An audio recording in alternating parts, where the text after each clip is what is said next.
Good morning, everyone. Welcome to CAGWA. Are you all ready for the greatest free oncology show on earth? All right. Well, we're going to get started in just a few minutes, so if you could please find your seats, we'll get started. Thank you.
framed nicely for my, well, it's not framed nicely. Right. Because I'm cropping it with the settings there too.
If everybody could grab a seat, we're going to start the general session in a few minutes.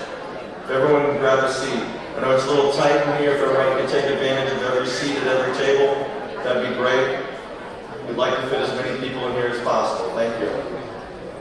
Oh, we also have an overflow room. So if all the spots are taken in this room, right?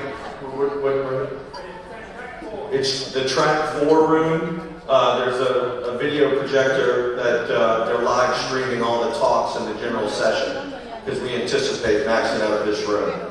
So, and that'll be not just for the general session, but for all the tracks. You'll be able to, well, actually, it's just for the general session, right? It's not for all the tracks. So that'd be breakfast talks and lunch talks. There's an overflow room right behind you.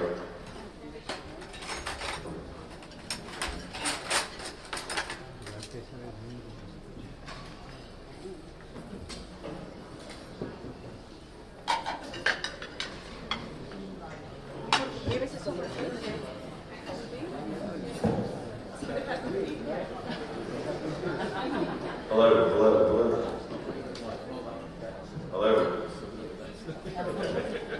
If there's some more seats, if we could continue to fill up those seats, would be great.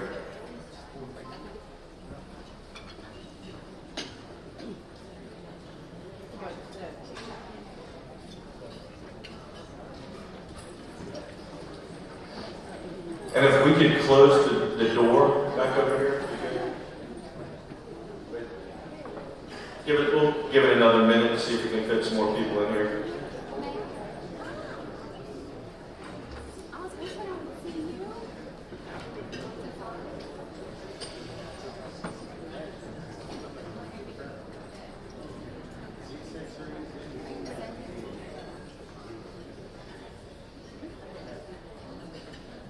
If everybody can grab a seat.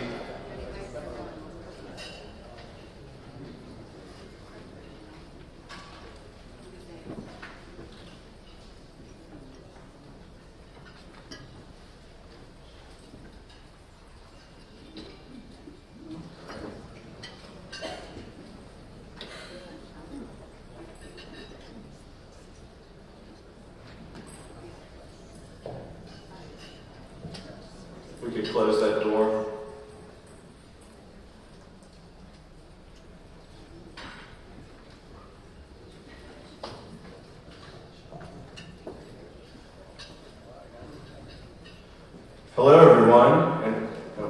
everyone, and welcome to CAGLA's 5th annual No Cancer Conference.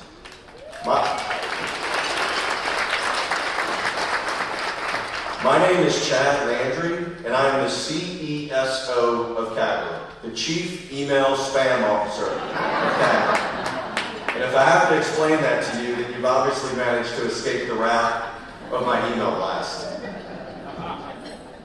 Today I want to talk to you about the why and the what of advocacy, as it relates to CAGLA and as it relates to me personally. Notice I put the why before what. I did that because I strongly believe that understanding somebody's motivation for doing something is typically a good indicator of whether or not they'll be successful. So why does CAGLA advocate? We advocate for the same reason we breathe, for the same reason we smile, for the same reason we laugh, and the same reason we love.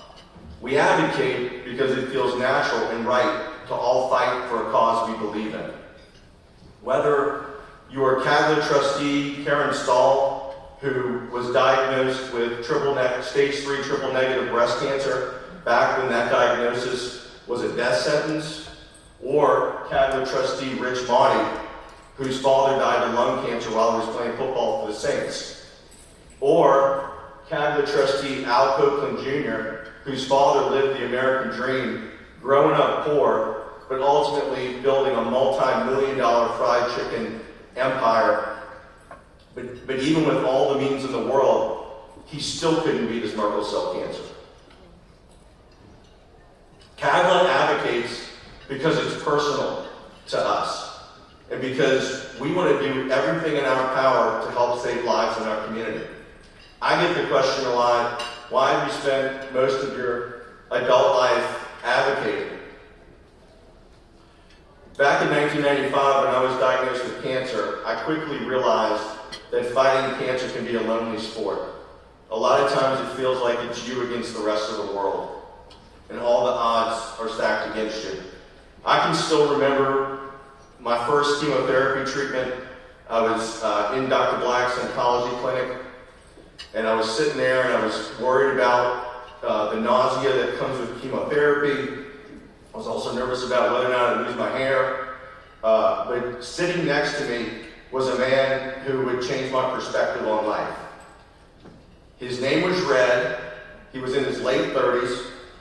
He was from Pascagoula, Mississippi, and he was battling brain cancer. While I was sitting there dealing with the anxiety that comes with your first chemotherapy treatment, Red was sitting right next to me smiling. He was sitting there right next to me with a smile from ear to ear. He told us all that he had just finished his last chemotherapy treatment and that all of his scans had come back negative. He told us all that he couldn't wait to get home. He couldn't wait to get home. All he wanted to do was spend time with his family, drive his UPS truck, and go fishing with his friends.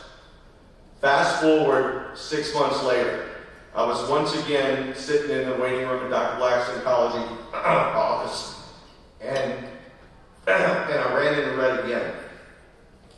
This time it was my last chemotherapy treatment. I was sitting in the office, and I ran into Red again.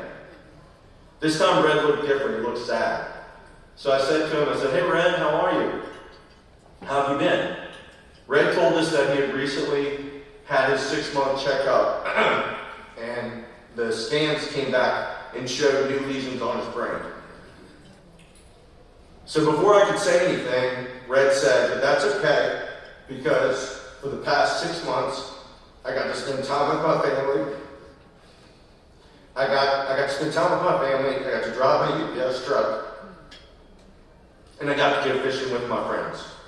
I learned 1 month later that Red had passed away.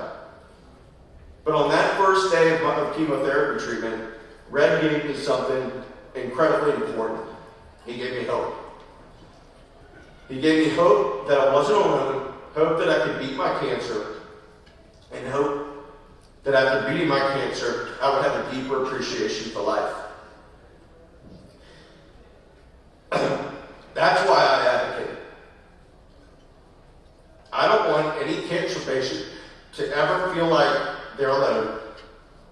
And I want them to know that there's an organization like CAGLA that's out there fighting on their behalf to get the absolute best treatment and care possible.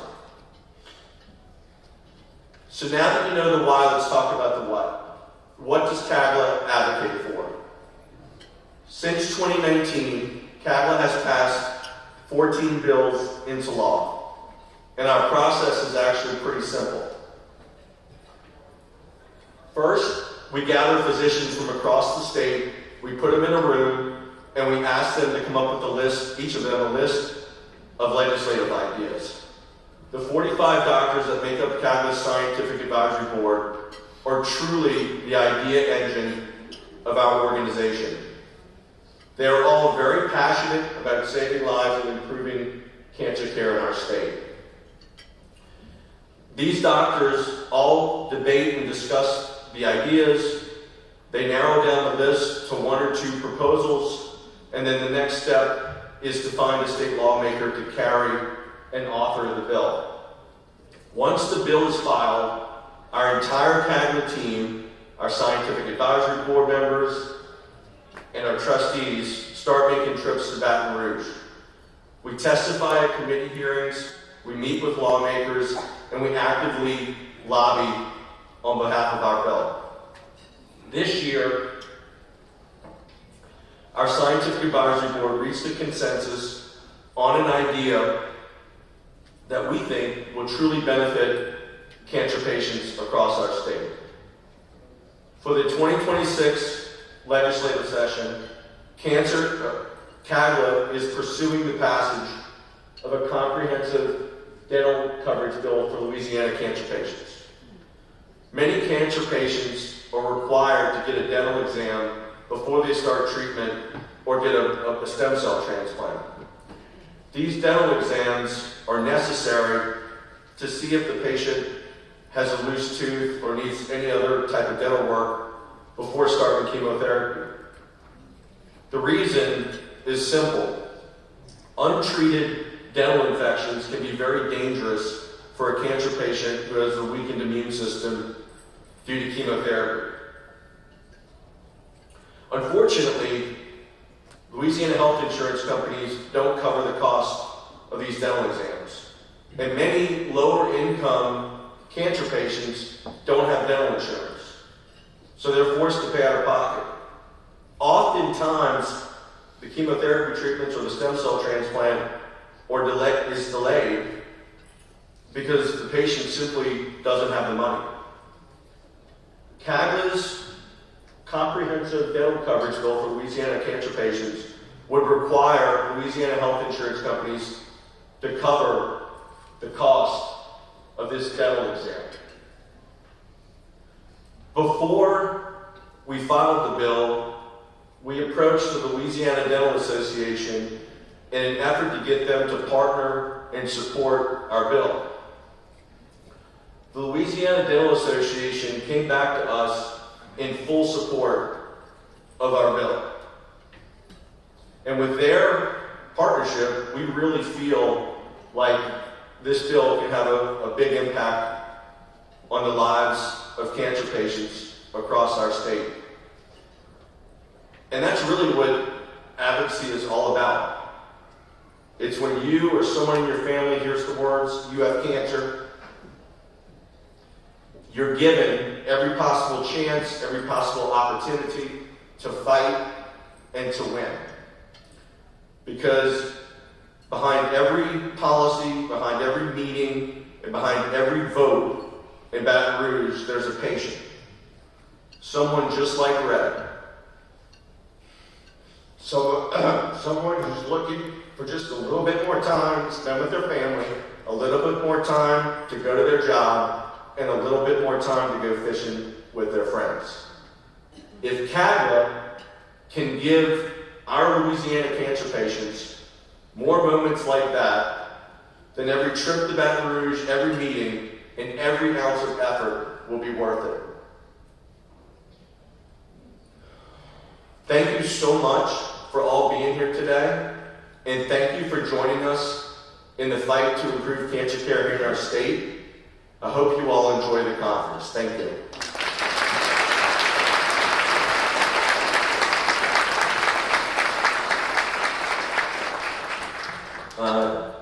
Those were Dr. Major, okay. Thank you. Well, after something so serious, I should put the rest of the rumor last night that somebody came up to me and asked me if our first keynote speaker is Shia LaBeouf. I hate to disappoint you. My understanding is Shia has some legal things he has to take care of. He backed out last minute, so we went to the other side of the law. And so we, you didn't know that was coming.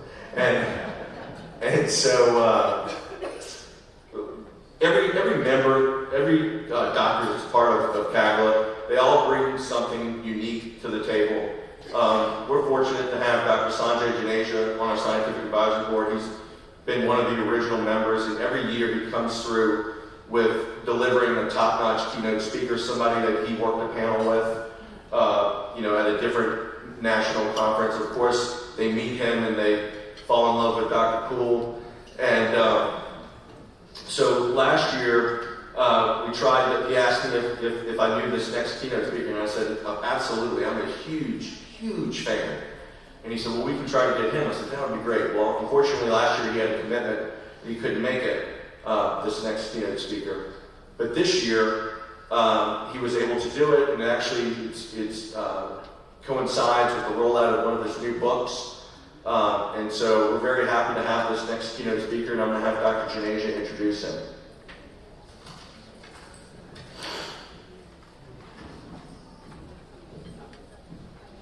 All right. Starting with some emotion this morning. Thank you, Chad. Good morning, everyone. It's truly an honor to welcome you all and our keynote speakers to this year's Cancer Advocacy Group of Louisiana, our No Cancer Conference. As Chad just said, today's about patients, families, clinicians, advocates, and really the shared mission that brings all of us together in this state, and that's improving lives in the face of cancer. And to begin a conference on a day especially centered on resilience, leadership, and purpose, we are incredibly fortunate to be joined by someone who embodies all three. I'll tell you my personal anecdote was on a panel that we were speaking for Dr. Shikha Jain, who's coincidentally also one of our keynote speakers at this conference. And our speaker always says that character is something that every leader has to demonstrate.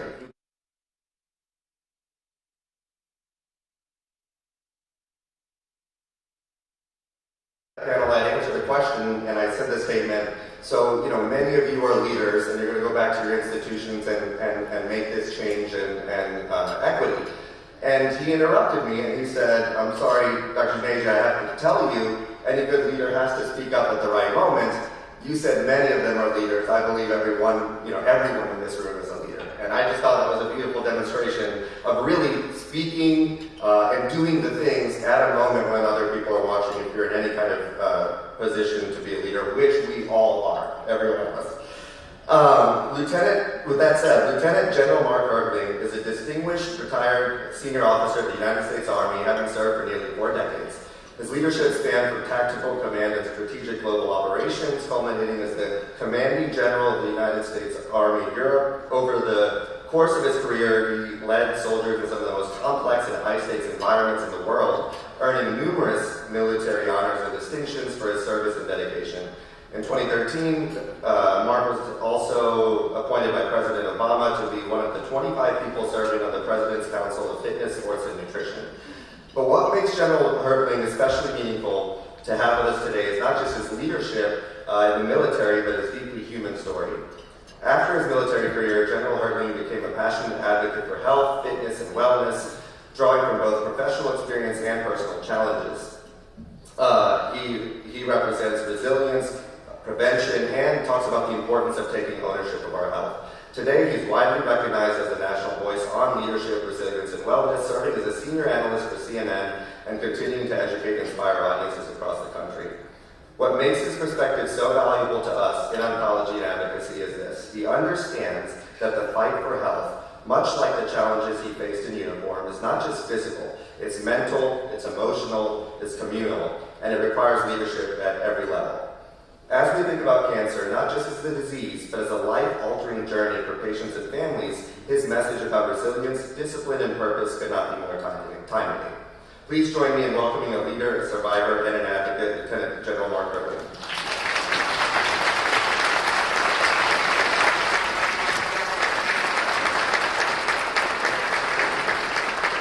Well, good morning, everybody. I'm excited. You know why? Because of what Chad said. I have to tell you a couple of personal things myself, if you don't mind. We lost